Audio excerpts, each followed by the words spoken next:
I don't know if you've noticed, but something just feels off about video games nowadays. Long gone are the days of game manuals and complete games at launch. Now we have to settle for day one patches, DLC, and incomplete games with no content or personality. But could this lack of quality lead to something on the scale of the video game crash of 1983? You know, the event that nearly caused the entire gaming industry to crumble? Surely not.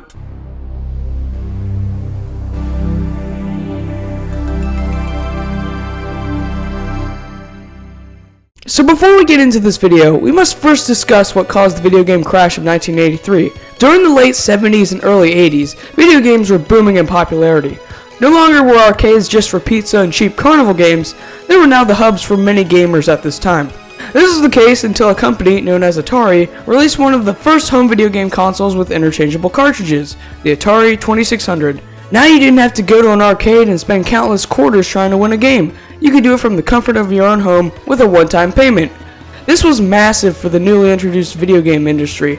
Never were video games so hyped up and sought after until they weren't. A few years later in the early 80s, people started to notice a trend with many Atari games. They were of very low quality. Atari ported many staple games from the arcades, such as Pac-Man and Mario Bros., but something was off. Comparing the arcade titles to their Atari counterparts is like night and day. While the arcade versions were polished and looked appealing, the Atari versions were buggy, looked unappealing, and overall just had no thought or care put into them. Another thing that didn't help Atari was their lack of quality control. Literally anyone could make an Atari game without any prior approval from the company. This led to an onslaught of terrible games, which caused many people to lose faith in video games. What were once marvels of technology were now just some cheap fad. However, the straw that broke the camel's back was E.T. for the Atari. This game was developed in a mere 6 weeks, and this fast development time really showed within the game. Instead of a polished experience, you got a buggy mess. Despite the game's quality, it ended up selling just under 2 million units.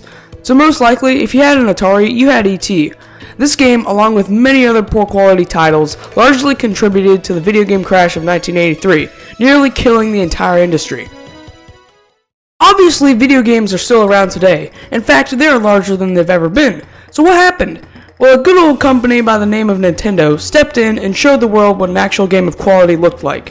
In 1985, they released their flagship game, Super Mario Bros. This game almost single-handedly saved the entire video game market. It sold over 50 million units and gave people faith in gaming once again. And all was normal for years to come. Games kept getting more graphically impressive, and the market for games continued to flourish. That is, until the 2010s. Around this time, something just felt different in the gaming world. DLCs, patch updates, and microtransactions are standards that have snuck into the realm of gaming. During the 7th generation of video game consoles, that is, the generation that contained the Wii, PlayStation 3, and Xbox 360, you couldn't really update a game or add DLC to it, so the games were full packages at launch. And then came the 8th generation. Nintendo stood strong, but something seemed different with Sony and Microsoft. During this time, mobile games were widely becoming popular. These games were filled to the brim with microtransactions, loot boxes, and were made with very poor quality. And major gaming giants caught on to this. Games started having DLC and microtransactions within them. DLC is fine on its own, such as in Mario Kart 8 for the example. The game was complete at launch, and the DLC was a nice addition that had the same quality as the base tracks. But it seemed like something was brewing. Then we fast forward to the 9th generation of home consoles, and it's just a mess. DLC, loot boxes, microtransactions, they're everywhere. Now these aren't enough to make a game bad per se, but they do hinder a user's experience. You know what does make a game bad though? Not having any content at launch. Never has this been more apparent than with the 9th gen of gaming.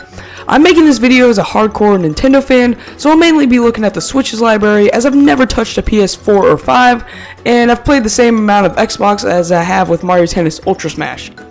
The Switch's library is the pure definition of a mixed bag. You have outstanding games like Mario Odyssey, Luigi's Mansion 3, and Kirby and the Forgotten Land. But then you have the stinkers. All of the Mario Sports games, Nintendo Switch Sports, and even the Mario Kart 8 Deluxe DLC.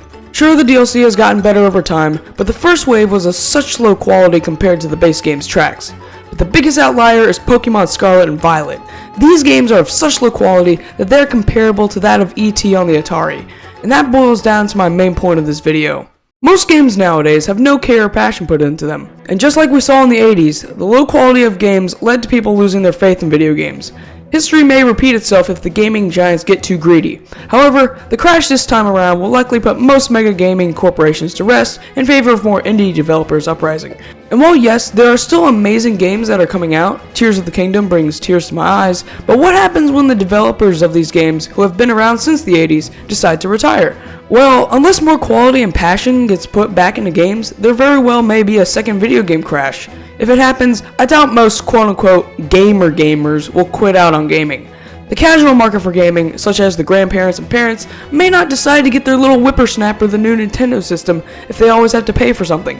Whether it be the new skin in Mario Kart or a new level in Smash Bros, stuff like that will definitely put the casual market to rest, which will result in a huge loss of sales for many companies.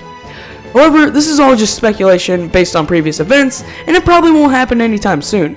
This is just because gaming is a part of culture now. It's not as frowned upon as it was in the 80s. But anyways, that's it for this video. If you enjoyed it, be sure to leave a like and maybe subscribe. Also, I just wanted to say the support on this channel has been insane recently, and I wanted to say thank you. We reached 4,000 watch hours and we're only 200 subscribers away from the big 1K. So thank you so much. Anyways, thank you guys for watching. Goodbye.